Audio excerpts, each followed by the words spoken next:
early on in my career, I was dedicated and committed as a teacher, and I've worked with leaders who gave the illusion of stopping by your classroom, but it really turned out to be a thumbs up through the rectangular window and you go on.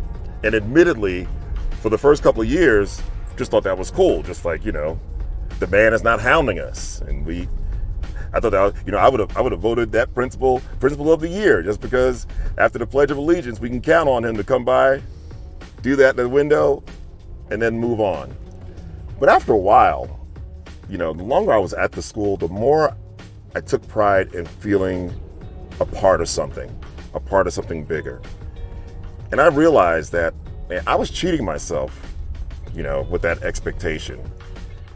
Because when it came to sitting down with that leader and him providing advice, wisdom, and feedback, it was hard to listen to, because I knew he didn't know anything about my pedagogy, anything about my strengths or weaknesses.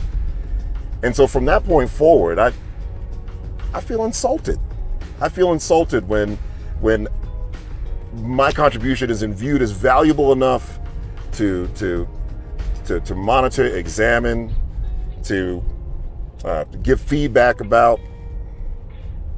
Even when we got compliments as a staff, it went in one ear and out the other, because deep down we knew he doesn't know us and what we do. And when I finally moved to a school that had that sense of belonging, it just made that experience stand out even more.